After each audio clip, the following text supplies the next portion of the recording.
Hi everyone, and welcome to the Knit California podcast. My name is Leslie. I'm Knit California here on YouTube and also over on Instagram and TikTok, and this is episode 12 of my 2024 podcast series.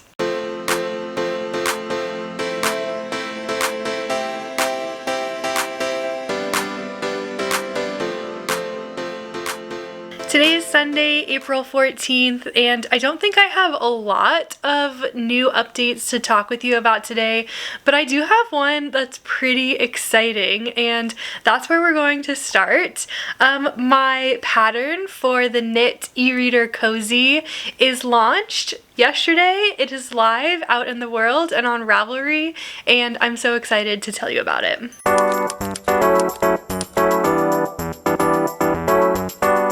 I have talked about this a few times now on the podcast, and the time is finally here. Here's a copy of the actual pattern. I printed it out because, you know, it's my first pattern and I was like really excited about it. But yes, it is live now on Ravelry. There will be a link in the description box down below if you would like to favorite it on Ravelry, if you would like to purchase a copy, whatever floats your boat. But I will tell you for the last time probably on this podcast what this is all about. So I need to go grab my Kindle. Here we go. So I have a Kindle.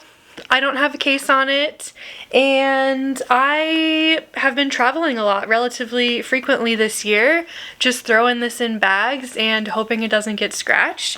And at some point I was like, you know what, I want to knit a little cover, a little case for this, a little cozy, we might say, and write up a pattern for it because I think this is a really cute, fun, easy, very giftable knit. And so that's what I did. This is my first sample. It has a folded over knit band with snaps on the inside. Did you hear that? So it's fully enclosed and it's not going to fall out of the case when it's thrown into your bag. The second version I have with pattern instructions is this I-cord edge. It is a little bit tighter at the top, but that is so it doesn't fall out. Again, it just cinches here right at the top, and you can see snug as a bug in a rug in its little cozy. There are also instructions in the pattern for a third closure method, which is the zipper closure. I did not knit this, however, it was tested, and so when you go onto Ravelry and you look through all the photos, you can see the photos of the one that was tested with the zipper. It looks amazing. My testers all did a great job. I am so happy about it, so proud of them, and so grateful for all of them. And yeah, I am also working on another cozy. It is going to be the same as this one with the I-cord bind off, and I'm knitting this one up for the tutorial that is going to be live on YouTube soon. I'm hoping to actually get it up around the same time that this video goes live, but I still need to knit a few more rounds on this and film the I-cord and all that stuff. So yeah, really it's a fun, easy project. I cast this on Friday and knit all of this on Friday, and then I was like, I just want to work on my other project right now and I can finish this later in the weekend. So that's where we're at. Today I need to finish this, but we're going to my in-laws for dinner tonight, so I'm going to bring this, work on it in the car and while we're over there, and I'll probably get to the point where I need to do the I-cord, and then it'll be ready to go for me to film later this week. So yeah, that's it. I mean, the pattern launched yesterday, Saturday. And it's been doing really well from my point of view. I think it's really successful. I didn't really know what to expect, how like well received it would be within the community and how many people would purchase it on Ravelry. So I had like kind of a goal in mind when I put this up of how many patterns I wanted to sell, and I hit that goal last night. So that was really exciting. And you know, obviously people will still continue to buy the pattern however long it is on Ravelry, right? And I'm just really excited about it. I'm also really excited just to start dipping my toe into this whole world of designing patterns. I think this was a fantastic introduction for me with a relatively basic pattern and just like figuring out how to launch a pattern, how to put it up on Ravelry, all of those things. And I really enjoyed the whole process, and I have like other ideas for sweater patterns and other things, so it's very possible that those will be coming in the future. Yeah, so I hope you are excited about the Knit e-reader cozy pattern. I hope you will take the time to knit it if it is something that you're interested in. And I will say this is a very giftable pattern as well. If you've got book lovers in your life, anyone who has a Kindle, a Kobo, maybe they read on an iPad mini, the Amazon Fire tablet. Some people are even talking about knitting them for their full iPads or like their MacBooks, which is just so fun. Included in the pattern is a gauge calculator, so you can basically knit this for any device. You input the dimensions, the length and the width, you input what your gauge is, and it'll spit out how many stitches you need to cast on and how many rows you need to knit. This also means that you could knit it at a different weight, a different gauge. So the pattern is designed for a DK weight. I have been using 2 strands of fingering weight held together because I wanted a more dense fabric, but you could knit this in a straight DK yarn. You can knit this in a worsted weight yarn. Someone purchased yesterday the pattern, knit the whole thing in worsted weight by the end of yesterday, and it was so cool to see. She was sharing it all on Instagram. So yeah, it's a very versatile pattern, and I can picture this being like the gift knit of this Christmas holiday season coming up. I know we're only in April, but I already have plans to knit one for so many people in my life. So maybe you will too. But that's it. That's the Knit e-reader cozy. Again, the link will be in the description box down below, and I'll leave it in a pinned comment as well, so you can see it right when you scroll down below the video. So okay, the only other knitting that I've been working on this week is my Farnham sweater, so let's talk about that.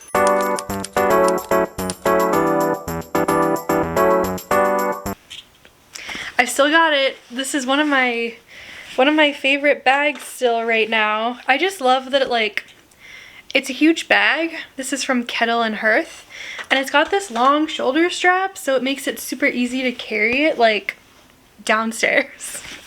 It's really the only place I carry it is upstairs and then downstairs. Okay, but this is the Farnham sweater by the Knit Pearl Girl, and the yarn that I'm using for this is Dusty Yarn Co.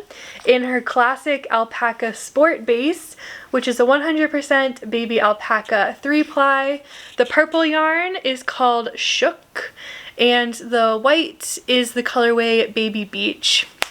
And this is a striped pattern, and I finished the body, you guys. I'm so excited and proud of myself. We do need to talk about this neckline though, but let me show you where we are at. I might need to scoop back for this. Hold on. Dun, da, da, da. Okay, I blocked like most of this. The last few stripes and the ribbing on the bottom are not blocked, and I think you can tell they're like definitely puckering in a little bit, and they do not look as smooth as the rest of the sweater does. But it's a twisted rib hem here at the bottom. It's only about 8 rounds, so it's pretty short, almost an inch, and that's how it's supposed to be in the pattern. Let me scooch up here. And the reason why I blocked it was because I wanted to like just see where the length was falling, if I was ready to knit the hem, and I was. This is not going to be cropped on me. This is a full length sweater. I purposefully wanted to make sure that the length was there and that I was going to like the length, that it wasn't going to be too short, so I'm happy with that. And then I did knit the collar. So the collar is interesting. It is supposed to be this like funnel neck almost with the rolled look to it. Here's the thing. Because I'm using an alpaca yarn, 100% alpaca, this yarn has way more drape than your typical merino yarn would have. So I think what's happening is I did get it to stand up a little bit more than it was pre-block. That was the other reason why I chose to block this, was to see what was going to happen with the collar when I blocked it. But it is not standing up as much as it looks like it is in the pattern photo. And I think it's just because of the yarn that this is. It's the alpaca yarn. So I'm not a huge fan of where it's at right now, is kind of where I'm going with this. I knit basically a size up than what was really recommended for my bust size because my gauge was smaller. Because I'm knitting it in a sport weight gauge instead of the recommended DK weight gauge, I made that decision. So because the neckline is slightly wider, and because of the drape of the alpaca, it's sitting a little bit wider when I'm wearing it. I think I have a photo. Hopefully I have already put that up so that you can see what it looks like compared to the pattern photo. So there are a couple options that I've been thinking about for how to fix this. So the first that a few people suggested to me on Instagram when I had posted about it is to just fold it under like a double folded collar and like whip stitch it down. And so I might try to do that. This is a very poor representation of what that could potentially look like. The only thing I'm worried about with doing this is that I don't know if I have enough length for it to be, you know, like close enough for my preference right now, which like is fine. It is what it is. But I'm going to try that. I'm going to like pin it down and kind of see how it looks and then try it on and go from there. The other option is that I can kind of rip it all back and I can do something matching the hem down here, just a 1x1 twisted rib, which I know I could knit to whatever length I need to and it would look fine. So I don't know when I'm gonna do that. I kind of right now am focusing on the first sleeve. So I'm probably gonna knit at least one of the sleeves, if not both of the sleeves, before I make a decision on this. So overall, I've been trying it on. This is like so drapey. It feels so good. It feels like lightweight. I don't have any sweaters that are a DK weight or lower, so this is my first sport weight sweater and I am so excited for this to be done. I know I've said this before, I don't really know how much I will be wearing it once it's finally done, because at that point the weather probably will turn and be warm, you know, through like November, December, but it's going to be nice for whenever I can wear it. So that's where we're at with my Farnham sweater. Yeah, like I said, it started the sleeve. That's it. I started the sleeve.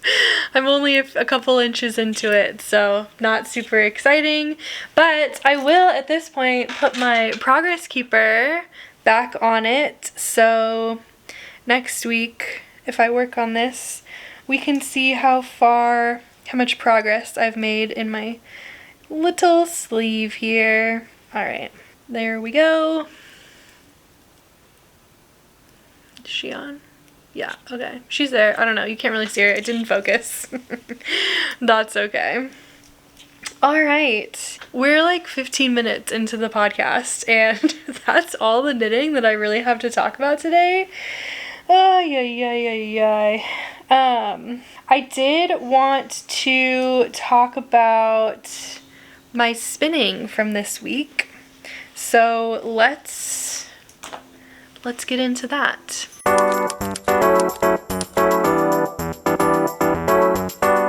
Okay, so my spinning adventures this week have been very up and down.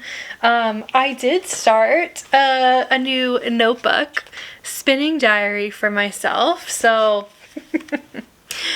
you know how much I love my knitting journal. So now I've got I actually bought this one at the beginning of the year. I wanted to like life journal in it and have not at all. After it arrived in January, I was like, JK, I'm over that. I don't want to do it anymore. But I have been keeping track of my books in here, and then I had all of this empty space. So I was like, let's have a space to talk about and keep notes on my spinning. So that's what this has turned into now. And I do feel like I have learned a lot this week. I will show you some of the good spinning that I have done, but I also had a lot of like issues, and I actually have not spun for the last 2 days. Friday and Saturday I did no spinning. I do want to do some today, and I think I will have time to do some this afternoon. But with the pattern launch and just like some of the issues that I had earlier in this week, I felt like I needed a little break. But I just want to like talk to you a little bit about some of the things that I have learned this week, and I'll talk to you a little bit through some of the issues that I was having, and we'll go from there. So this was learning to spin day 10 when I finally started to take these notes. Oh, I don't think I told you. And the first thing on here, yesterday, I bought a full spinning wheel, the Sheared Ladybug. I'm so excited. I can't wait for it to arrive. Yeah, so I was spinning for 9 days, and then I was like, I need a full spinning wheel. And so I bought one this week. I totally forgot that I did that. I'm so excited for it to come. It's kind of like a birthday present to myself. My birthday is coming up later in the month, and I'm like really getting into the spinning, and I have seen so many people who have this machine, the Sheared Ladybug. I have talked to a lot of people who have this wheel, and yeah, I did my research, and I'm really looking forward to it arriving. So stay tuned for more on that. But okay, yeah, 10 days of spinning 15 minutes per day. I've learned so much. I've become seriously obsessed. And here's a couple of the things that I have learned. Tension is super important. I need more twist on the fiber before it goes onto the bobbin. This was something huge. One of the issues that I was having was that the yarn, I felt like, just kept breaking as I was like going into the machine. So I was like, my little e-spinner Nano, I was like drafting it too thin, but also it wasn't getting enough twist. So I don't know. You see how it kind of just looks like strands of fiber on the bobbin? It's not getting enough twist. Compared to, I had a couple really good spins this week before they went poorly. at least like this stuff over here, you can see is like spun more tightly. And that's where I want it to be. I was like doing pretty well, pretty good at getting that consistency, and then things kind of like fell apart from there. I was trying to figure out also how to just like get a little bit more consistent, like learn more tips for getting consistent with my drafting, so not having all of these thick and thin sections in the yarn. And I watched a video and this lady showed, you know, pull out a little piece of the fiber to see what the staple length is. So I did that. It's a light pink yarn, so it's pretty light here, but I marked, so here's one edge, here's the other edge, and here's right in the middle. And the idea is that when you're drafting, you want to keep your hands this far apart, like only halfway through you want to keep your hands half the distance of your full staple length apart, so that you're not pulling. If you pull the full staple length out, you're going to get a thin part at the top, the thick part in the middle where the like full fiber is, and then a thin part again at the end. But if you're drafting at like half that length, it will be a lot more consistent because you're getting like multiple strands, multiple staples. I don't know the full terminology. Anyways, that helped me at least for one day when I was able to like keep my fingers pretty close together and let the fiber spin a lot more.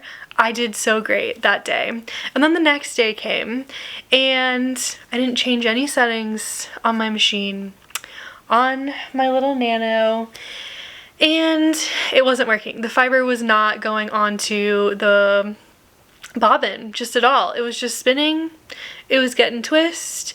It was getting more twist. It was getting more twist. It was over twisting, and it was not going onto the bobbin. And I was like, I didn't touch the tension at all. I didn't move any of the little knobs for where the fiber was sitting. I didn't touch any of this. I didn't touch the speed, nothing. And then the next day it was just like, nope, I'm not gonna do it today. And that was like really, really frustrating for me because like, it doesn't make sense. Like if you're using machine, right, and nothing changes, like I was doing the same thing and it doesn't work from one day to the next, like it doesn't make sense. Mechanically, it doesn't make sense. My engineering brain is just like, it doesn't make sense. So what did I write on day 11? This was the day I'm starting and immediately it's not going on to the bobbin.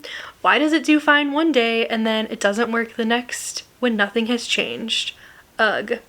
Going from such a good day yesterday to it not working today is so trash. It makes me want to throw this across the room. I was real down this day.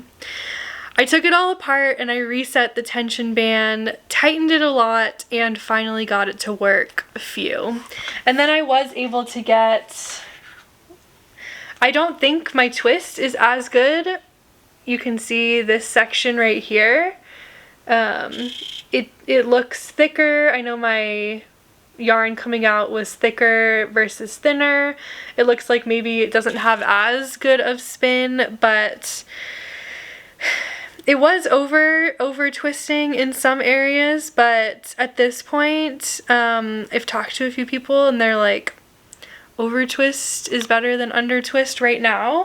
And so I'm just kind of leaving it at that. So I took a couple of days off. I think I really needed that time to reset. Starting a new bobbin seems to be like easier for me. It feels like a fresh start, but I'm like nowhere near being close to finishing up this bobbin. So I feel like today when I do come back to this, I am gonna need to start this, finishing up this bobbin, reattaching the yarn here, which is always like terrifying because I don't know if it's gonna reattach at all, if I'm gonna lose the whole strand, if I'm gonna have like a super thick spot where I'm joining new fiber onto the fiber that's already on the machine. I don't know, it's a little scary. So we'll see how that goes. You know, I will come back next week and we'll have my spinning diary to read through, and yeah, that's pretty much it. That's my spinning update for this week. I haven't gotten a shipping notification yet for my ladybug. It said 2 to 5 weeks for shipping, so I'm hoping if it ships next week or within the next week. If it needs to ship in the next like 7 days to be here by my birthday. That would be the dream, is that it just like arrives on my birthday and it's a nice gift. But it could arrive later than that. And it's very likely that it will. So we'll see. We'll see. I'll update you when it comes. Okay, don't worry. Don't worry. Let's talk about plans and goals for next week.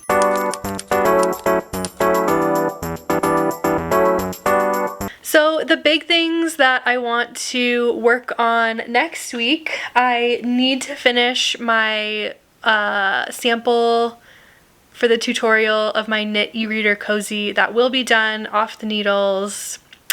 Ping, another project complete. And I'm just gonna keep working on my sleeves. I've got 2 sleeves to go on my Farnham sweater. I am on the sleeves on my Ingrid sweater. I didn't make any progress. I didn't work on my Ingrid sweater at all since we last talked last week, and I'm at the point where I need to do some short rows on the sleeve, and I don't know, for some reason my brain was just like, I don't want to start that. I don't want to do that right now. Even though I know when I do get that done and I start working on that sleeve, it's gonna go really fast because it's like all those little sections, right? Each of the pattern sections, and I'm just gonna want to like keep working on those until each section is done, and then the whole sleeve will be done. So hopefully I'll get my brain together and want to work on that sleeve as well. And that's kind of it. I keep thinking about my Sweet Shop blanket and wanting to get it back into rotation. I feel like I've been talking about this for a long time, but it's at the front of my mind. The other thing that's at the front of my mind is the Poppy Tee by Petite Knit. I'm getting closer and closer to wanting to cast this on. I'm still at the point, I know I talked about this last week and in my spring knitting plans video that went out earlier this week. I'm still at the point of wanting to get these whips finished and off the needles before I cast on anything else, but at this point in my mind, the Poppy Tee is going to be the next thing that is cast on. I think there was another pattern that was released this weekend, the Skyline Tee from Tori Yu, and in my mind that is very similar to the Poppy Tee, and so I keep seeing that pattern. Yes, I have added that to my favorites. I would love to knit that up, but I already have the yarn for the Poppy Tee. The Poppy Tee is on my Make 9. I really want to cast that one on, so that one is probably coming next. I don't think it'll be cast on in the next week, but just, it's where my mindset is at. So that's it. I don't know. I feel like I had some more exciting things, but I think it's really just the pattern launch that has my brain just like, at this point, now that it's like out there, I'm trying to like bring myself down from it. It was like a very exciting day yesterday, just, you know, watching everything unfold as it did. But now it's kind of like, okay, well, what do I want to work on next? Like, do I want to start designing a sweater pattern? Do I want to work on some of these other projects that I have in mind that are a little bit bigger? I don't know. I really need to think about it. So that's it. That's where we're at. That's the episode for today. If you're new around here, thanks for watching. I hope you'll click that subscribe button. And if you don't follow me on Instagram, you can go over and follow me there at Nick California. I hope you had a great time watching this video. I hope you have a great rest of your day, and I will see you on the next one. Bye!